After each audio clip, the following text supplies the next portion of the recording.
भगवान चित्रगुप्त की कहानी काफी रोचक और प्रेरणादायक है।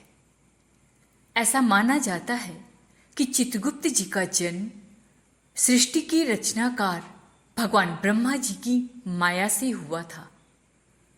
वे सभी जीवों के कर्मों का लेखा जोखा रखते हैं और उन्हें यमराज का सहायक माना जाता है। ये भी कहा जाता है कि चित्रगुप्त जी के पास एक दिव्य पुस्तक है जिसमें सभी मनुष्यों के अच्छे और बुरे कर्म दर्ज होते हैं और मृत्यु के बाद वे इन्हीं कर्मों के आधार पर न्याय करते हैं और व्यक्ति को स्वर्ग या नर्क का मार्ग दिखाते हैं। कहानी के अनुसार एक बार ब्रह्मा जी ने अपनी तपस्या से चित्रगुप्त को जन्म दिया। वे चाहते थे कि सृष्टि में कर्मों का एक ऐसा निरीक्षक हो जो प्रत्येक प्राणी के कर्मों को ध्यानपूर्वक देख सके और सही समय पर उचित न्याय कर सके। चित्रगुप्त जी का जन्म ब्रह्मा जी की नाभि से हुआ और वे कलम और दवात के साथ प्रकट हुए। इसीलिए उन्हें लेखाकार या कर्मों का लेखक भी कहा जाता है।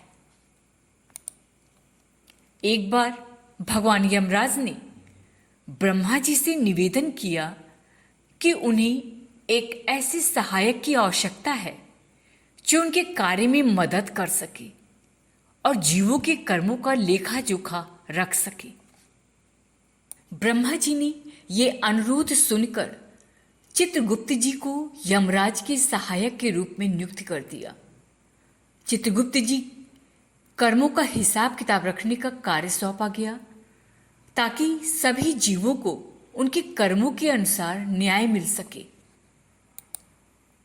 कहा जाता है कि चित्रगुप्त जी का इतना प्रभाव है कि मृत्यु के बाद हर व्यक्ति की आत्मा उनके समक्ष प्रस्तुत होती है और चित्रगुप्त जी उनके कर्मों का हिसाब लेकर ये निर्णय लेते हैं कि आत्मा को स्वर्ग में भेजा जाए या नरक में।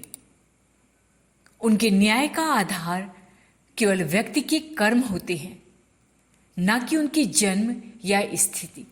चित्रगुप्त जी की पूजा विशेष रूप से कायस्थ समाज द्वारा की जाती है क्योंकि ये समाज उन्हें अपना कुल देवता के रूप में मानता है। दिवाली के बाद चित्रगुप्त पूजा का आयोजन किया जाता है जिसमें कलम दवात की पूजा की जाती है और नए बहीखाते की शुरुआत होती है। ये पूजा कर्म की महत्ता को समझने और अपने जीवन में सही कर्म करने की प्रेरणा देती है। इस तरह भगवान चित्रगुप्त की कहानी हमें सिखाती है कि कर्म का महत्व सर्वोपरि है और हर व्यक्ति को अपने कर्मों का फल अवश्य मिलता है। चित्रगुप्त जी का आदर्श हमें याद दिलाता है कि जीवन में हमें सदा अच्छे कर्म करने चाहिए ताकि अंत में हमें उसका सकारात्मक परिणाम मिल सके।